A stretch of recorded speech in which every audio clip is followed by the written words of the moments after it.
Alors, amis réfractaires, aujourd'hui, pour moi, il est dimanche, là, pendant que je tourne, il est même 8 h du matin, donc on va éviter de faire trop de bruit parce qu'il y a les voisins au-dessus qui peut-être dorment, donc on va essayer de ne pas les réveiller. Et ça tombe bien, de toute façon, parce qu'aujourd'hui, on ne va pas s'énerver, on ne va pas crier, on va essayer d'analyser ensemble, on va même analyser, on ne va pas essayer, on va réussir à le faire, à analyser la politique monétaire des États-Unis. Et dit comme ça n'a pas l'air hyper sexy, mais vous allez voir que derrière la politique monétaire des États-Unis, il y a en fait leur politique tout court et qu'on va pouvoir faire des liens avec ce qui se passe aujourd'hui en France et dans le monde en général. Et de toute façon, vous savez bien qu'on ne peut pas expliquer aujourd'hui l'économie et ce qui est en train de se passer dans le monde si on ne s'attaque pas à un moment donné à la finance. Alors le shutdown, qu'est-ce que c'est?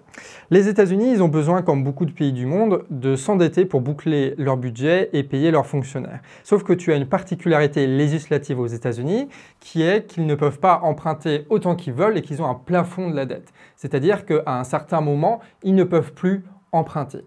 Sauf que le problème, c'est que vu qu'ils s'endettent toujours de plus en plus, au bout d'un moment, toujours, le niveau d'endettement atteint ce plafond-là. Et si l'endettement atteint le plafond, eh ben, ils se retrouvent dans une situation où ils ne peuvent plus emprunter et donc ils ne peuvent plus financer le salaire des fonctionnaires. Et c'est ça qui provoquerait un shutdown, le fait que les fonctionnaires ne soient plus payés, donc ne travaillent plus, donc le pays serait à l'arrêt. Et c'est comme au Canard réfractaire, tu vois, vu que nous, on n'est pas financé ni par Libération, ni par des milliardaires, ni par l'État, eh ben, on a un shutdown aussi qui peut arriver si on n'arrive pas au bout de notre financement participatif. Ce qui peut arriver, d'ailleurs, arriver, hein, là il reste quelques jours encore pour pouvoir donner au Canard réfractaire et qu'on puisse continuer ce travail-là. Donc n'hésite pas à aller en description si tu veux pas que le Canard se fasse shutdown alors que on a quand même besoin de médias indépendants en ce moment. Ok, on retourne à la vidéo. Sauf qu'en réalité, évidemment, l'État états-unien ne laissera jamais faire une telle absurdité parce qu'ils peuvent juste relever le plafond. Sauf qu'en fait, ça devient un enjeu politique entre l'opposition et la majorité pour essayer de négocier des trucs. Donc là, c'est les démocrates qui sont majoritaires. Et du coup, les conservateurs disent, nous, on va pas signer votre truc pour relever le plafond de la dette. On vous menace d'un shutdown et en échange, on essaye de négocier des trucs qui soient à notre faveur, tu vois. Donc en fait, c'est pas vraiment un événement économique, c'est plus une espèce de tractation politique un peu nulle entre les deux partis états-uniens et qui se finit constamment par un accord qui fait que le plafond de la dette est relevé et le shutdown évité. Mais en m'intéressant quand même un petit peu à cette histoire, je suis tombé sur des articles du Financial Times qui disaient des trucs intéressants. Par exemple, à peine le plafond a été relevé pour 2 ans que l'État états-unien a décidé d'emprunter pour les 4 prochains mois 850 milliards de dollars sur les marchés financiers. 850 milliards de dollars. Donc très bien, l'État états-unien veut emprunter massivement. Pourquoi? Comme on l'a vu, pour construire des usines, pour subventionner à fond son industrie, pour essayer de reconstruire les lignes de production indépendamment de la Chine, pour financer l'effort de guerre incroyable qui permet aux industriels de se faire énormément de pognon comme jamais. Et donc, ils ont besoin de pognon pour ça et ça va servir à ça. Mais concrètement, comment est-ce que ça marche ce truc-là? Donc, je vais prendre des chiffres simples. Les États-Unis émettent un produit financier qui s'appelle bon du trésor états-unien qui vaut 1000 €. Tu as une banque française qui l'achète, donc qui donne 1000 € à l'État états-unien. Eux, ils récupèrent ce produit financier-là. Et en fait, pendant 1 an, ils vont toucher un peu moins de 100 € par mois, qui fait qu'au total, ils vont avoir 1000 € des États-Unis au bout d'1 an, plus évidemment le taux d'intérêt, parce que évidemment, il faut que ce soit un petit peu rentable cette affaire. Et ce taux d'intérêt, il est défini par 2 choses, de manière un petit peu mécanique avec les taux directeurs, comme on avait expliqué dans de précédentes vidéos, c'est les banques centrales qui fixent un minima le taux d'intérêt des banques privées notamment. Et avec ce mécanisme-là, ils essayent de résoudre un petit peu le problème de l'inflation. On va voir qu'à la suite de cette vidéo, c'est un peu du bidon, moi j'ai l'impression, cette histoire-là. Mais si tu as le taux directeur de la Banque centrale états-unienne, la Fed, qui augmente à 4 à 5% comme ça l'est actuellement, en fait, tu vas avoir aussi le taux d'intérêt de l'endettement états-unien qui va augmenter de la même façon. L'autre facteur, c'est l'offre et la demande. On va reprendre un exemple. Si les États-Unis n'avaient émis que 1 milliard, en fait, toutes les banques, tous les États, tous les fonds de pension, tous les privés, ils seraient en concurrence entre eux pour choper ce petit milliard, tu vois. Ce qui fait que naturellement, les taux vont avoir tendance à baisser. Tu sais, c'est un peu comme si tu faisais de la concurrence entre différentes banques pour essayer de faire baisser ton taux d'intérêt sur les prêts. C'est un peu la même chose. Sauf que là, évidemment, on n'est pas du tout dans la situation où l'offre est beaucoup plus petite par rapport à la demande. On est dans une situation où l'offre est beaucoup plus grande par rapport à la demande parce qu'on parle quand même de 850 milliards sur 4 mois. Ce qui fait que pour faire en sorte que tout les banques, les États, les trucs, les machins, ils achètent autant de dettes états-uniennes, il faut faire en sorte que cette dette états-unienne soit extrêmement rentable. Et pour rendre rentable une dette, eh ben, la seule façon, c'est d'augmenter les taux d'intérêt. Ce qui fait que plus les États-Unis émettent massivement de la dette sur les marchés financiers, plus le taux d'intérêt sur cette dette-là augmente. Et en plus de ça, puisqu'ils continuent à augmenter le taux directeur au niveau de leur banque centrale, en fait, on a les deux facteurs qui sont réunis pour que tu aies le taux d'intérêt de la dette états-unienne qui augmente, qui augmente, qui augmente. Mais on peut se poser la question quand même assez intéressante de savoir pourquoi est-ce que les États-Unis mènent une politique qui consiste à faire en sorte d'emprunter au marché financier toujours plus cher, avec des taux d'intérêt toujours plus hauts. C'est quand même bizarre cette histoire, alors que l'inflation elle commence à baisser et compagnie, donc normalement ils auraient pu négocier pour... Mais non, ils continuent une politique pour payer toujours plus sur les marchés financiers. Donc pour comprendre un petit peu ce paradoxe-là, il faut qu'on analyse un petit peu les conséquences que ça a d'avoir un taux d'intérêt très fort pour la dette états-unienne. L'une des premières conséquences, qui est assez facilement compréhensible, c'est que pendant des années et des années, l'État états-unien a emprunté à un taux très bas. En gros, tu as eu énormément de personnes, énormément d'États, énormément de banques, énormément de fonds de pension qui ont acheté de la dette états-unienne à 1%. Et comme je vous ai dit, le fonctionnement est tel que quand tu achètes une dette états-unienne, en fait, tu es remboursé au bout de 1 an ou au bout de 10 ans, tu vois, ça dépend comment tu négocies le truc. Sauf que le problème, c'est que tu as donc énormément de banques, par exemple, qui ont acheté énormément de dettes états-uniennes à 1%, et ils seront remboursés que dans 10 ans, sauf qu'aujourd'hui, les États-Unis émettent des bons du Trésor qui ont un rendement de 5%. Donc tous ceux qui avaient acheté énormément de dettes états-uniennes se retrouvent avec des actifs qui leur apportent vraiment pas grand-chose et qu'ils ne peuvent quasiment plus vendre sur les marchés financiers. Et c'est d'ailleurs aussi ce qui est arrivé à Silicon Valley Bank, qui avait acheté énormément de dettes états-uniennes pour essayer de valoriser un peu le trésor de guerre qu'elle avait obtenu grâce aux levées de fonds dans la tech, dans la Californie plus précisément, avec le confinement et compagnie. Et ils se sont dit, on va miser nos 100 milliards sur la dette états-unienne à 1% pour gagner 1 milliard par an et pour pouvoir financer des trucs. Sauf qu'avec la hausse des taux d'intérêt, eh ben, ils se retrouvent dans une situation où ils ont énormément de bons du trésor états-unien sans aucunement la capacité de les vendre pour transformer ça en cash. Sauf que ça a posé énormément de problèmes à cette banque-là. Pourquoi? Parce qu'on est dans un système où les banques sont privées et sont donc en concurrence entre elles. Et l'un des moyens de se faire concurrence pour essayer de choper des clients et étendre ces marchés, c'est d'avoir un taux d'épargne supérieur à la concurrence. C'est-à-dire faire en sorte que toi, en tant que banque privée, tu proposes à tes clients un taux à 4%. Pendant que l'autre, il a un taux à 3%. Et ce taux d'épargne-là, comment est-ce qu'il est fixé? Parce qu'en fait, les banques, elles n'ont pas forcément les moyens là-dessus et elles ne vont pas fixer un taux d'épargne basé sur des actions trop du CAC 40 ou des trucs un peu risqués parce que ça ne va pas tenir longtemps, tu vois. Donc en gros, ce taux d'épargne-là, il est fixé par rapport au rendement de la dette des États-Unis parce que c'est le produit financier le plus fiable qu'ils connaissent. Ce qui fait qu'en gros, les banques, quand elles ont de la thune, elles achètent de la dette états-unienne et le rendement de cette dette états-unienne, c'est le rendement de l'épargne. En gros, c'est ça. Donc, c'est l'État états-unien qui s'endette auprès des banques. Ils donnent un taux d'intérêt à ces banques-là parce qu'ils ont acheté de la dette et les banques-là, avec ce pognon de ce taux d'intérêt-là qui est fixe et qui est assez sécurisé, ils augmentent le taux d'épargne de leurs clients pour faire en sorte de choper un petit peu les clients des autres et étendre leur marché. Ce qui fait que la hausse des taux d'intérêt, nous, ça nous coupe du crédit parce que du coup, on ne peut pas emprunter. Ça ralentit énormément l'économie, mais ça permet à ceux qui ont énormément d'épargne de se faire encore plus de pognon. C'est pas mal, hein? Notamment les entreprises, des grandes fortunes privées, mais aussi des entreprises. Sauf que le problème dans cette situation, c'est que, par exemple, SVG, qui avait mis tout son pognon dans une dette états-unienne à 1%, se retrouve donc avec un taux d'épargne de 1%, pendant que, par exemple, Goldman Sachs, qui achète des rendements aujourd'hui à 4-5%, ils ont un taux d'épargne à 4-5%.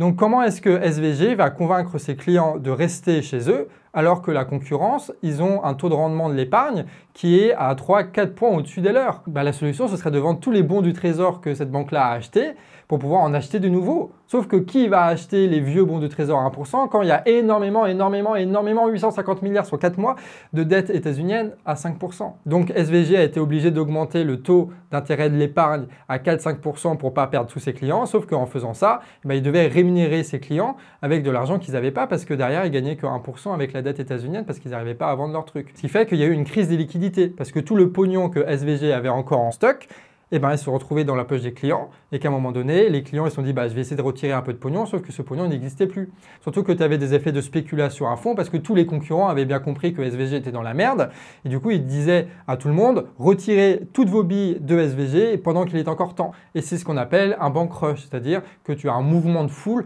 d'énormément de personnes qui essaient de retirer leurs billes d'une banque privée qui fait que cette banque privée s'effondre. SVG s'est écroulé. Avec elle, d'autres banques régionales et en gros, ça a fragilisé tout le secteur bancaire. Et donc, c'est là où tu comprends que augmenter les taux d'intérêt comme le fait les États-Unis fragilise énormément, mais énormément le système bancaire.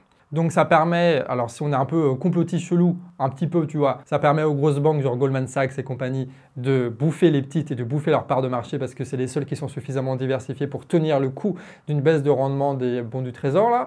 Mais en même temps, tu ne sacrifies pas un système bancaire juste pour que Goldman Sachs gagne des parts de marché parce qu'en fait, c'est toute l'économie qui risque de merder si à un moment donné, tu as une énorme crise bancaire. Tu vois, c'est comme en 2008, ça rapportait un peu de pognon à quelques financiers qui avaient misé à la baisse, mais globalement, toute l'économie en avait pris dans la gueule et notamment toutes les industries, tous les trucs de logement et compagnie. Donc pourquoi est-ce que l'État états-unien favorise une politique qui mène à des crises bancaires? Ça suffit pas juste de dire ils sont débiles, tu vois. Non, ils sont pas débiles, ils seraient pas là à cette place-là précise s'ils étaient débiles. C'est qu'il y a un intérêt derrière tout ça et que, en fait, ils essaient de saisir des opportunités. Et c'est ce qu'on va voir ensemble. Alors déjà, pour comprendre un petit peu ça, il faut s'enlever dans la tête une idée qui est, je pense, assez fausse, qui est de penser qu'aujourd'hui, les banques centrales ont une politique qui vise à réduire l'inflation. Pour moi, ce n'est pas vrai. Pourquoi? Parce qu'en réalité, la seule chose qu'ils font, comme je vous ai dit, c'est augmenter le taux directeur. Donc le taux directeur fixé par les banques centrales qui se répercute après sur les taux d'emprunt des banques privées. Tu vois, si les crédits ont augmenté aujourd'hui les taux d'intérêt, c'est parce que les taux directeurs ont augmenté, parce que les banques centrales l'ont décidé. Ils justifient ça en disant on lutte contre l'inflation. Sauf qu'en fait, tu n'as rien de mécanique là-dedans. C'est pas parce que tu réduis le nombre de crédits dans une économie que l'inflation va baisser. Alors tu vas avoir moins de monnaie qui va être en circulation parce que la monnaie qu'on utilise, c'est des crédits que d'autres ont fait, tu vois. Mais en même temps, ça réduit aussi énormément l'activité parce que ça empêche des investissements par la banque. Ça empêche d'acheter des bars, ça empêche d'acheter des entreprises, ça empêche de reprendre des activités et ça réduit aussi la consommation de l'automobile, de l'immobilier. Et la théorie qu'il y a derrière tout ça, c'est toujours l'offre et la demande. Et là, c'est un peu du bidon pour le coup parce que, en gros, ça dit que la quantité de monnaie, c'est ce qui fait les prix, tu vois. C'est que quand il y a trop de monnaie, bah, du coup, il y a trop d'argent par rapport à la richesse produite. Donc forcément, ce trop d'argent se répercute sur une même richesse produite qui fait que tu as plus d'argent par richesse, qui fait que ça augmente les prix, tu vois.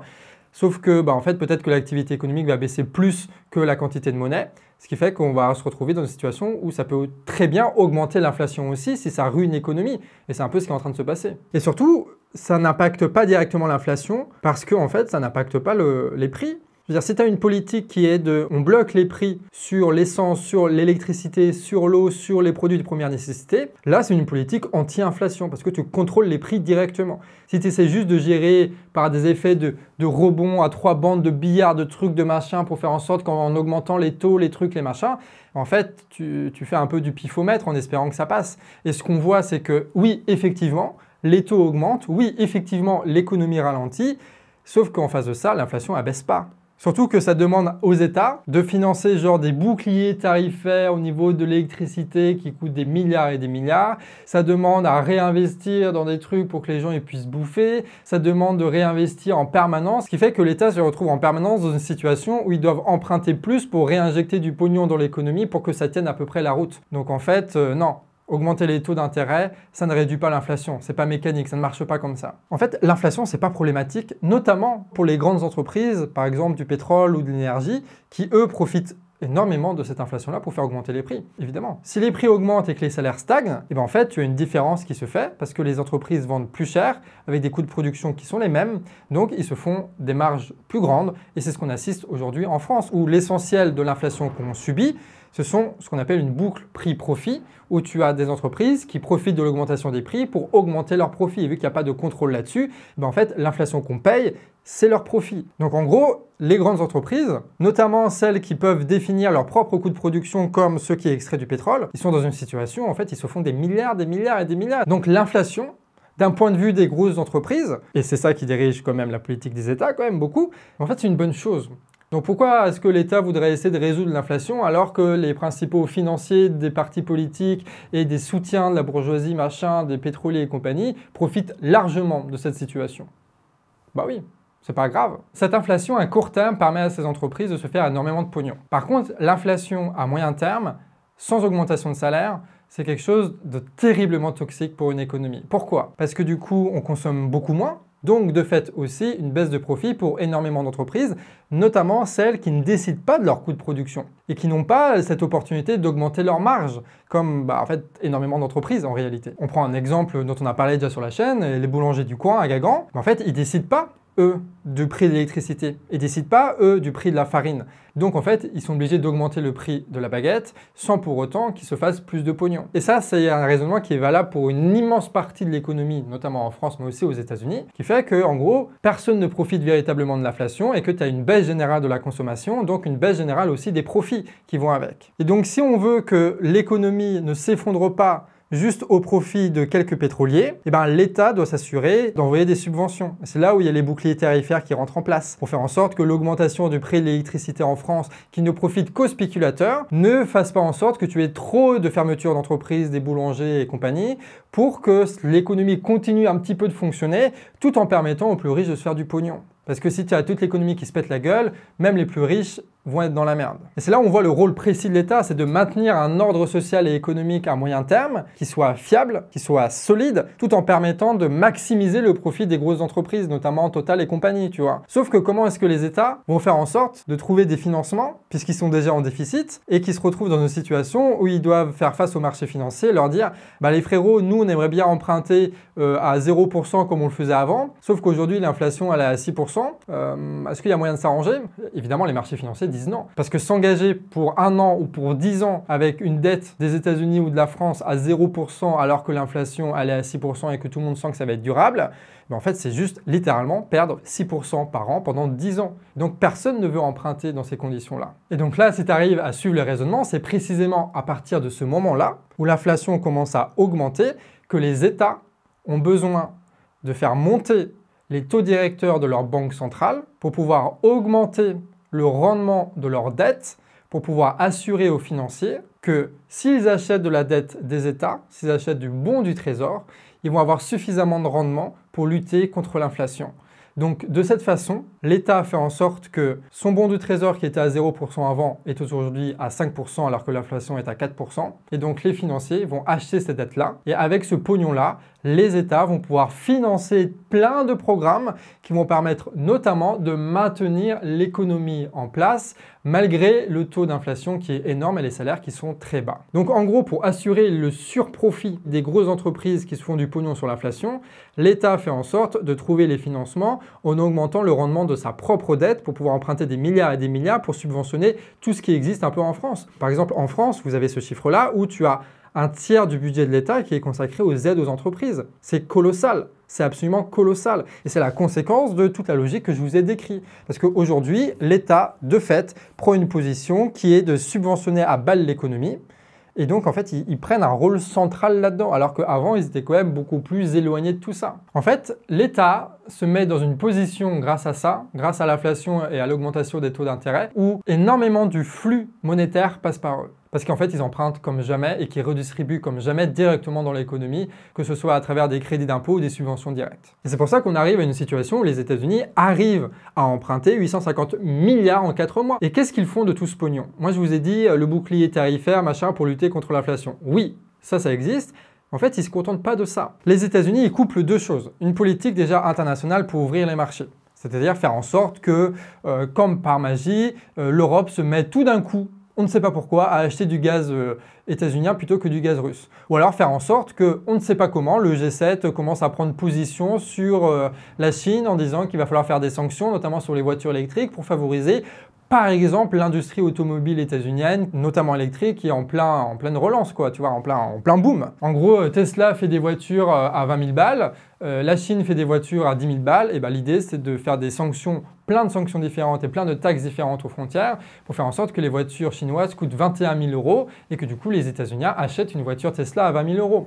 Sauf que le problème c'est que les États-Unis avec le taux d'inflation, ils n'ont pas la possibilité d'acheter une voiture à 20 000 €. Surtout si tu as le taux d'intérêt des banques privées qui augmente, ils ne peuvent pas s'endetter pour acheter cette putain de bagnole, surtout qu'ils en ont déjà une, donc pourquoi en acheter une nouvelle? C'est là où les États-Unis, en plus de faire des taxes sur les trucs chinois, ils font en sorte de aussi baisser le prix localement, artificiellement, en donnant de la subvention. Et donc là, il y a un double truc à dire, c'est qu'en faisant ça, qu'est-ce qui se passe? C'est qu'en gros, si tu as Tesla qui contrôle toute la ligne de production pour les voitures électriques. Ce n'est pas encore le cas, mais si c'est ça l'objectif, et ben en fait, c'est eux qui vont pouvoir fixer comme ils le veulent quasiment leur prix. Bah oui, ils vont se retrouver dans la même situation que Total, où Total profite d'une inflation énorme de l'augmentation des prix pour pouvoir se faire une marge colossale parce que eux, leur coût de production ne change pas. Parce que c'est eux qui extraient le pétrole, c'est eux qui le raffinent, c'est eux qui le distribuent. Donc si le baril passe à 100 $, ben ils se font énormément de pognon. Ben là, c'est pareil. Tesla, si c'est eux qui extraient le lithium, si c'est eux qui le raffinent, si c'est eux qui font les batteries et qui mettent directement dans les voitures,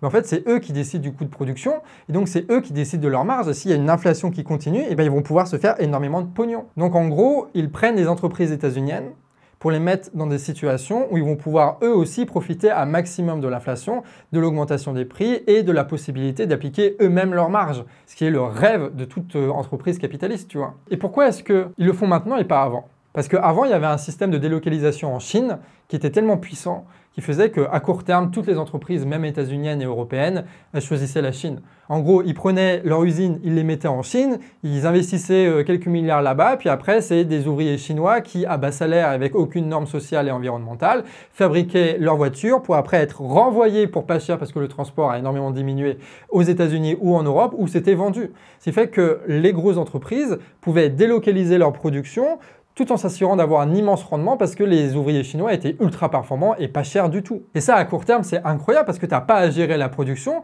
tu as juste une rente capitaliste et tu as juste à vendre des trucs super chers. C'est incroyable, c'est du dropshipping en permanence, tu vois.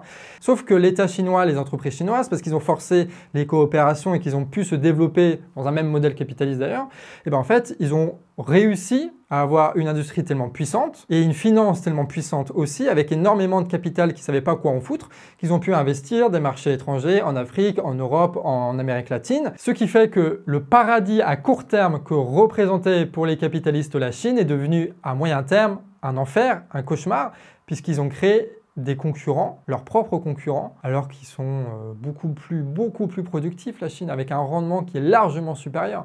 Parce que quoi qu'il arrive, en fait, les meilleurs industriels, ils sont chinois, et que le plus bas coût salarial par rapport à cette technicité-là, c'est en Chine. Donc, quoi qu'il arrive, une usine chinoise sera toujours plus rentable qu'une usine états-unienne. Ce qui fait qu'on se retrouve dans une situation où, à court terme, les entreprises états-uniennes, elles ont encore intérêt à aller en Chine, sauf que là, ça devient de plus en plus pressant de se casser de là parce que si on continue à balancer tout notre pognon en Chine et à faire en sorte de créer des concurrents énormes qui vont après s'investir dans tous les marchés étrangers, en fait, on se baise tout seul, tu vois. Sauf que pour faire en sorte que tu aies de nouveaux investissements qui se fassent hors de Chine et que tous les capitaux qui étaient états-uniens, qui se sont installés en Chine, repartent aux États-Unis, et bien en fait, ça ne se fait pas tout seul, puisque à court terme, ils ont toujours intérêt à maximiser ces trucs-là, et que si tu as une entreprise de voitures qui décide tout d'un coup de dégager de la Chine et d'investir genre, je sais pas moi, 20-30 milliards dans des usines en Europe et aux États-Unis avec des coûts de production qui sont beaucoup plus élevés, ben en fait, cette entreprise-là va se faire bouffer par toutes les entreprises qui ont décidé à court terme de rester en Chine et de profiter encore un petit peu des rendements élevés. Ce qui fait que tu n'as aucune entreprise privée d'elle-même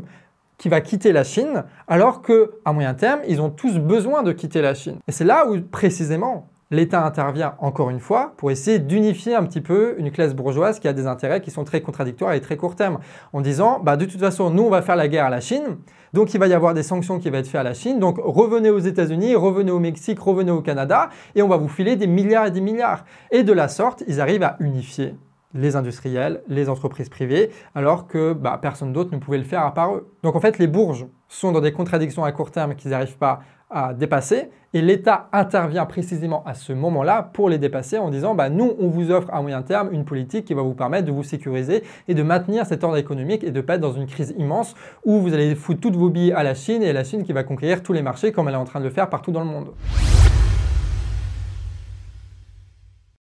Surtout que tu as d'autres trucs qui sont en train d'être faits en ce moment, on va rapidement passer là-dessus, mais c'est une actualité que j'avais vue et que je voulais quand même en parler. C'est le fait que tu as des nouvelles législations qui sont en train d'être mises en place directement aux États-Unis pour limiter les investissements entrants et sortants. Donc en gros, tu as eu tout un micmac déjà pour les investissements entrants. En gros, des États étrangers, des entreprises étrangères qui veulent investir directement sur le sol états-unien. Tu as eu pas mal d'États différents à l'intérieur des États-Unis qui ont décidé de dire, par exemple, en fait, les entreprises chinoises ne peuvent pas acheter de foncier, par exemple. Au Texas, tu as eu tout un truc là-dessus qui s'est mis en place. Les entreprises chinoises ne peuvent pas acheter à côté des trucs militaires et compagnie. Et en fait, tu as eu une espèce de surenchère permanente au niveau des États qui sont tous en concurrence entre eux. C'est incroyable les États-Unis, où c'est toujours aller plus loin dans ce protectionnisme-là, en disant même dans certains États que l'université serait pas accessible à des étudiants chinois. Sauf que c'est pas ouf, tu vois. Alors, les États-Unis sont un peu débiles au niveau politique. Tu vois, ce qui ressort, c'est oui, mais on peut pas discriminer des Chinois, machin, parce qu'ils sont chinois, tout ça, les États-Unis, il faut être progressiste, tu vois. Ce qui est vrai, de fait, c'est vrai, tu vois, mais en fait, l'analyse, elle se porte pas là. C'est qu'en fait, si tu dis à toutes les entreprises chinoises, vous ne pouvez pas investir aux États-Unis, dans notre État en tout cas, en fait, tu passes à côté de plein de projets qui sont peut-être bien, parce que peut-être qu'en fait, tu as que des entreprises chinoises qui peuvent produire des éoliennes à ce coût-là, qui va permettre d'assurer une certaine autonomie énergétique à un État et donc à toutes les industries à côté. Et qu'en fait, parmi tous les investissements chinois, tu en as qui sont bons et tu en as qui sont mauvais.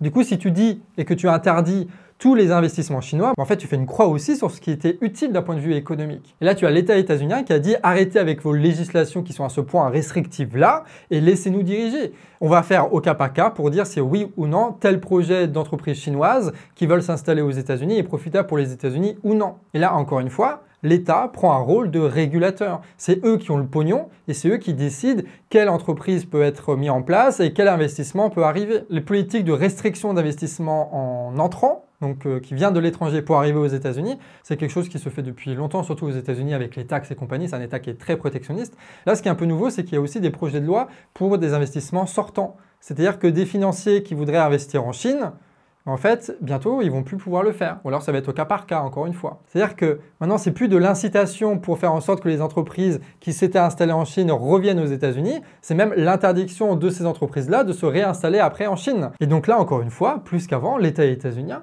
régule un maximum sa propre économie. Pourquoi? Pour faire en sorte que les capitaux soient investis au bon endroit pour assurer le rendement des industriels de Tesla, des voitures électriques, des puces et compagnie, pour pouvoir faire en sorte que toutes ces lignes de production soient sous le contrôle d'entreprises états-uniennes et en même temps pouvoir émettre des sanctions un petit peu partout et donc obliger les pays européens à acheter des voitures états-uniennes, à acheter de l'énergie états-unienne, à acheter des puces états-uniennes, etc. Donc en gros, les États-Unis et la Chine veulent devenir le centre industriel et financier de leur pôle, tu vois, avec des alliés qui sont autour d'eux et qui ne consommeront que des produits de chez eux, ce qui vont leur permettre du coup de gérer eux-mêmes les prix, de gérer eux-mêmes leurs marges, donc de générer énormément de profits et de mettre au centre de l'économie les entreprises états-uniennes grâce aux actions de l'État. Donc en gros, l'économie mondiale, si on doit résumer un petit peu ça, l'économie mondiale, le capitalisme mondial allait vers une crise parce que l'inflation.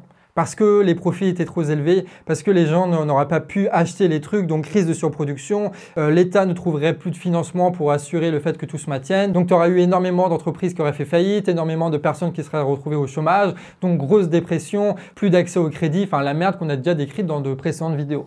Il y avait cette crise qui apparaissait là, et donc le réflexe de l'État, c'est d'avoir une politique qu'on peut appeler de capitalisme d'État. C'est-à-dire de faire en sorte que ce soit l'État qui soit au centre des financements, l'État qui, par ses subventions et par ses réductions d'impôts, organise et oriente l'économie et décide ce qui doit être produit et où est-ce que ce truc-là doit être produit. Et tout ça en maintenant le cadre de la propriété privée et des profits privés, des dividendes, etc., qui fait que ce sont des entreprises privées qui vont en bénéficier. Donc l'État prend un rôle central dans l'économie pour pouvoir éviter une crise mondiale et assurer le profit et la centralité de ses propres entreprises. Et tout ça se rajoute dans un jeu de concurrence où les États nationaux comme la France avec ses entreprises nationales comme Total, essaie de conquérir les marchés à l'étranger. Et c'est pour ça qu'on était dans une situation qui n'a jamais vraiment existé, mais qui tendait vers là de libre-échange avec des accords et compagnie de libre-échange, le TAFTA, le CETA et tous les trucs, les machins là, tu vois, pour faire en sorte que toutes les marchandises puissent circuler au maximum parce que c'était la délocalisation, la mondialisation. On va arriver dans une étape beaucoup plus de protectionnisme,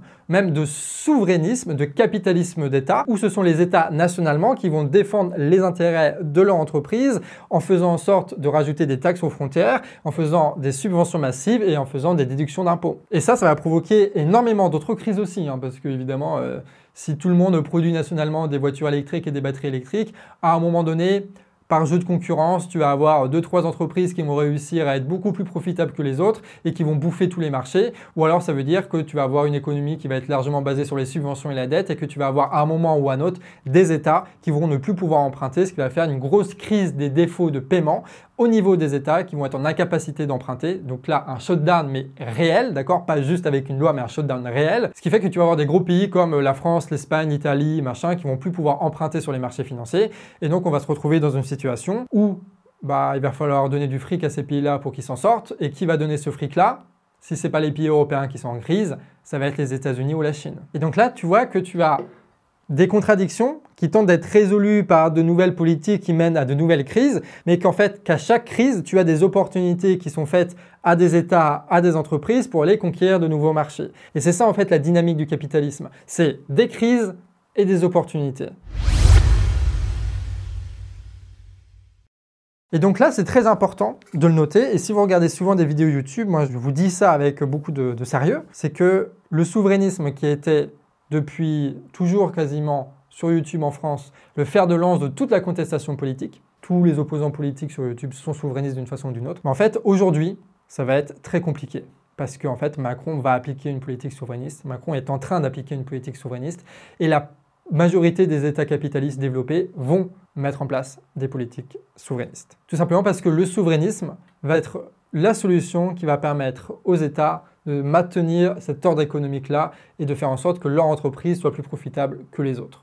Donc il va falloir faire très attention maintenant et aller un peu plus loin. Ce qu'on veut, c'est pas juste que l'État donne des subventions à des entreprises françaises. Ce qu'on veut, c'est réellement gérer l'économie par rapport à nos besoins. Et donc là, c'est tout la transition que nous, on va essayer d'aborder dans de prochaines vidéos où il ne suffit plus maintenant de parler de souverainisme parce que Macron va appliquer une politique comme ça, mais une véritable politique socialiste et démocratique. Voilà. C'est un peu l'idée.